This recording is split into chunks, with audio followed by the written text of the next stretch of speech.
Juliari Peter Batubara, Menteri Sosial Republik Indonesia periode Oktober 2019 sampai Desember 2020. Kasus korupsi, terbukti menerima suap senilai 32,48 miliar dari penyedia bansos COVID-19 melalui fee 10.000 per paket bansos senilai 300.000 yang disetorkan lewat pejabat di Kemensos.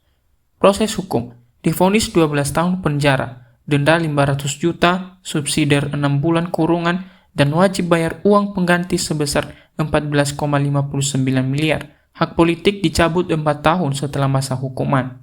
Harun Masiku, mantan caleg PDIP yang diduga menyuap komisioner KPU untuk mengurus pergantian antar waktu PAW DPR. Kasus korupsi, diduga menyuap Wahyu Setiawan sebesar 850 juta agar bisa dilantik sebagai anggota DPR melalui PAW. Proses hukum ditetapkan buronan KPK sejak Januari 2020. Hingga kini belum tertangkap, walau KPK telah bekerja sama dengan Interpol. Vonis terkait kasus Harun Masiku, Wahyu Setiawan, 6 tahun penjara, denda 150 juta, Agustiani Tio, Fridelina, 4 tahun penjara, denda 150 juta, Saiful Bahri, 1 tahun 8 bulan penjara, denda 150 juta. Hasto Kristianto, Sekjen PDIP yang ditahan KPK Februari 2025 terkait kasus suap dan perintangan penyidikan dalam kasus Harun Masiku. Kasus korupsi, diduga menyuap komisioner KPU Wahyu Setiawan untuk memperlancar PAW dan memerintahkan Haru menghindari penyidik serta menghancurkan barang bukti. Proses hukum, ditahan 20 hari sejak 20 Februari 2025, ditetapkan tersangka atas dakwaan suap dan menghalangi penyidikan. Andeo Misanta Pribadi, staf khusus Menteri Kelautan dan Perikanan, caleg PDIP 2019, ketua tim uji tuntas ekspor benih lobster. Kasus korupsi, diduga menerima suap senilai 10,7 miliar dari eksportir benih lobster untuk memuluskan izin ekspor. Proses hukum sempat menjadi buronan. Andeo akhirnya menyerahkan diri. Ia ditahan oleh KPK pada 26 November 2020 bersama pihak swasta lainnya.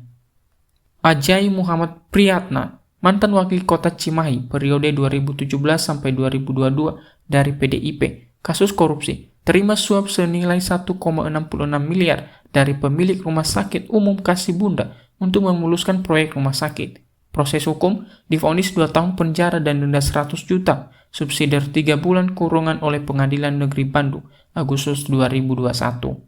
Sri Hartini, mantan Bupati Klaten dari PDIP. Kasus korupsi terbukti menerima suap dalam jual beli jabatan di lingkungan pemerintahan Kabupaten Klaten. Proses hukum divonis 11 tahun penjara oleh Mahkamah Agung setelah melalui proses persidangan. Muhammad Samad Hudi Anwar, mantan wali kota Blitar dari PDIP. Kasus korupsi, terima suap senilai 1,5 miliar terkait proyek pembangunan sekolah lanjutan pertama. Proses hukum divonis 5 tahun penjara oleh Pengadilan Tipikor setelah pembuktian kasus. Lazarus, Ketua Komisi 5 DPR RI dari PDIP, membidangi infrastruktur dan transportasi. Kasus korupsi, dipanggil KPK Juli 2023 terkait dugaan korupsi proyek jalur kereta api Kemenhub. Proses hukum belum menjadi tersangka, masih dalam tahap penyelidikan oleh KPK sejak Juli 2023. Hevearita Gunaroyanti Rahayu, Mbak Ita, Wali Kota Semarang dari PDIP, kasus korupsi, tersangka dugaan korupsi pengadaan barang jasa, gratifikasi, dan pemerasan terhadap bawahan di Pemkot Semarang. Proses hukum telah ditetapkan sebagai tersangka dan KPK telah menggeledah kantor dan kediaman sebagai bagian penyidikan. Itulah deretan nama dari PDIP yang terlibat kasus korupsi, lengkap dengan profil, modus, dan proses hukumnya. Apakah hukuman yang dijatuhkan sudah mencerminkan keadilan? Tinggalkan komentar Anda dan ikuti terus kanal ini untuk membahas kasus korupsi berikutnya.